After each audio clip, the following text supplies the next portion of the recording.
Hey guys, it's the Vital One, Valentino Limon, back in the hizzy. Wow, I just dated myself with that one. Anyway, speaking of dating ourselves, I'm doing the part 2 of the AbandonWhere for Dark Sun. I'm going to do some character creation today. As you can see on the right hand side, there are various character classes which you can choose in this Dark Sun universe. Cleric, Druid, Fighter, Gladiator, Preserver, Psionist, Ranger, and Thief. As well as that, like I mentioned in the previous video, there is heavy usage of this psionic deal. And in this case, we get to see the psi disciplines here on the right hand side. We have P Kinesis, P Metab, and Telepathy. And what I like to do is, you get 4 characters per party. So I like to use all 3 of the disciplines by giving at least 3 of them the different ones.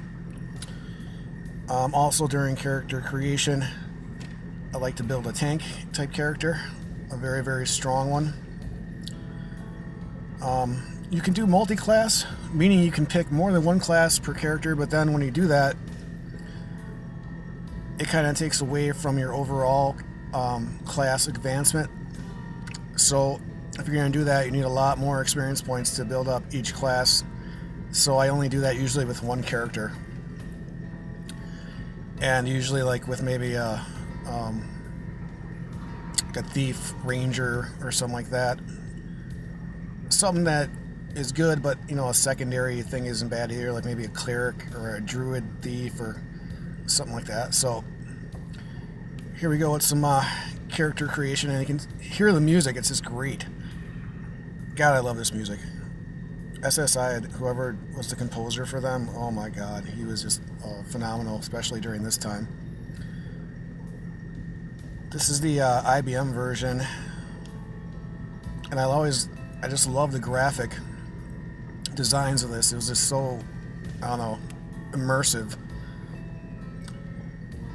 So here I am designing a Thri-Kreen character, and as you can see before, I was clicking on like actual character attributes, and you're actually able to cheat a bit and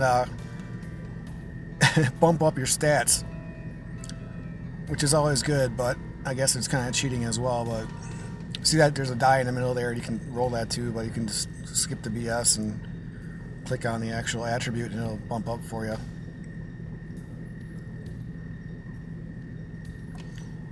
So I'm making her a Fighter Cleric currently. And then there's also, for Clerics, there's a certain sphere of your denomination. You can choose air, earth, fire, and water. So there's a lot of stuff to this game. It's very deep as far as character customization.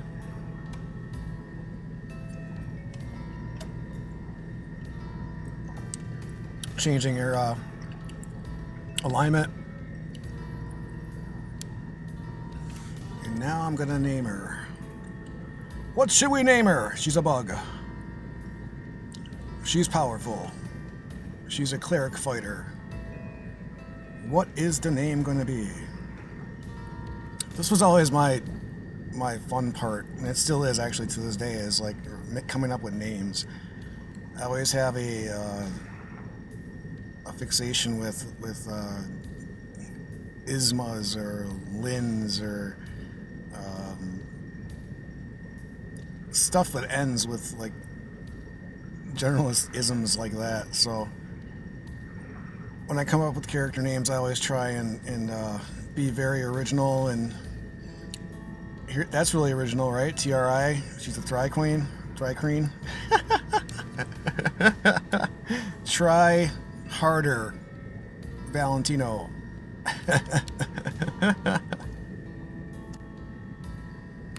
So try Brinna. See, there you go. There's one of the isms. And then I always try and get fancy too and give him a cool last name. How witty am I? Oh, look, 2 N's. Oh, see, I didn't like that one. That's better. Anyway, so the thing about these games was that I used to play them on, alone in the dark, maybe weekends till 3 a.m. in the morning, and just, oh, I like that. Try Brenna Delph. That's cool. And here's your character creation screen, as well as the place where you can add your 4 characters.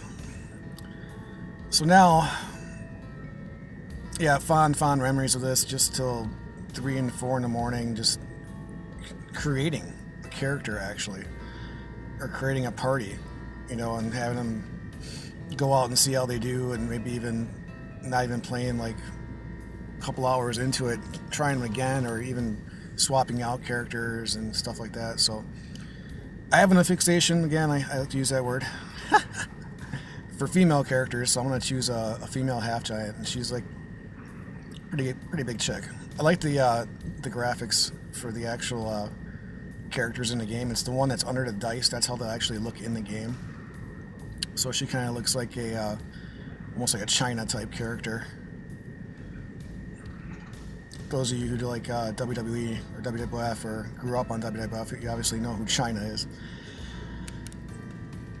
So I'm gonna boost her stats again, cheat a little bit once again.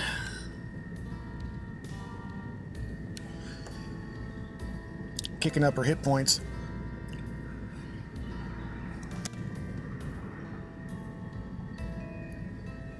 There were a lot of really decent SSI games that came out during this time too. I'm gonna go ahead and give her a name. There's a game called Ravenloft that I really enjoyed. I'm gonna have to, since it's AbandonWhere 2. Yerna! I yearn for Yerna. Ravenloft was a great one.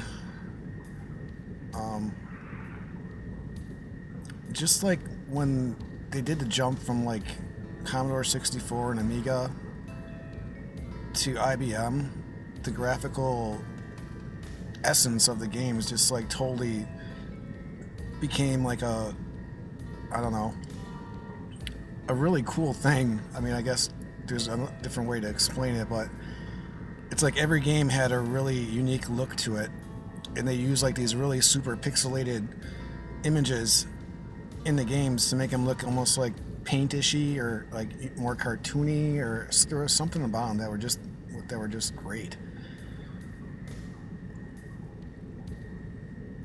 So I got 2 tanks essentially. Well, one's half a tank because she's a cleric. Now it's going to be time to probably do a magic user or a straight up thief type character. Once again, I'm using a female elf. So I'm going to make her a cleric preserver. And as you can see, again, I'm trying to divvy up all 3 of the side disciplines between 3 separate characters, so I can make usage of each discipline with a different character. Kicking up her stats. Clickety click click click.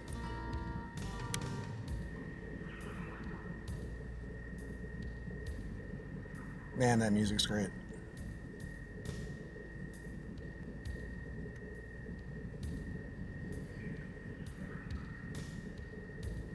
So you can get this game for free using DOSBox and getting it from a site like AbandonWhere or My AbandonWhere, which is really cool. Not all the games hold up to this day. I was playing Fantasy 3, and I was a big fantasy fan on Commodore 64. Somebody might be familiar with that one. Old school. Dairy Farmer. No. Dairy Isma. Dairy Air? Wah, wah. Dairy's cool name though, if it's spelled like that. Not D-A-R-Y. There are a couple games that I really want to seek out and play again, like Wasteland. That was a great game. Bard's Tale even, maybe. Never got through that. A couple Might and Magic games. Darius. That's pretty cool. But it's so cool because you can play these games now absolutely free. They're AbandonWhere. Not trying to do a commercial, but it's just so neat that we can go back to these games and play them again, and you know, nostalgia factor high, obviously, and I just went with Darius on that one. Straight up Darius. So I'm coming to my final character, whose name is Borzak.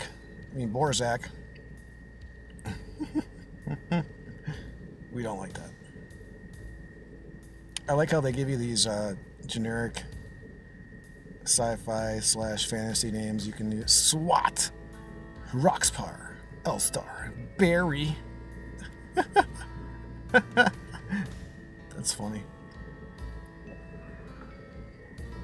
So there's my Ranger Thief.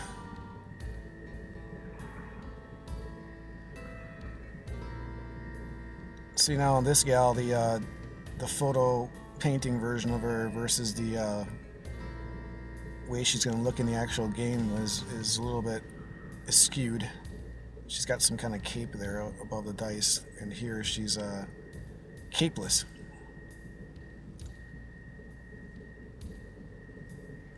Fernless. Yeah, I didn't like that.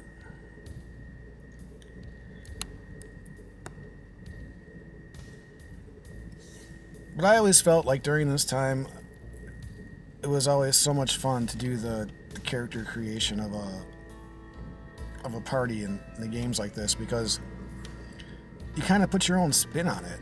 You know, I mean, a lot of people say you need these kind of characters in your party, but at least you get to kind of customize it. And this is all before you even go, you know, into battle and stuff like that. It's just like kind of like, yes, this is going to be my team. You know, and you can even, if you use your imagination, you can think of like, when you do these names like Quista Drext, and you know, you can think of them as, you know, allies, or this is your team. So I think I just went with Quista on this one. I like that name, it's pretty cool.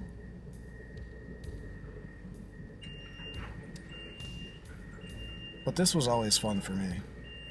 Time consuming, but I don't know, for some reason just kind of like sets the tone for the entire game. And like I said, you can always, you know, come back here and make another character, and if maybe one isn't working out for you, and play around again, and then throw that one extra character, take one out, swap them out. Kind of a cool thing with this game, you can do that. You're not stuck with just the 4 characters. You can always come back to the character creation and create as many characters as you want and toss them in there. So that dark red is showing us which actual class is dominant, because there's multi-classes.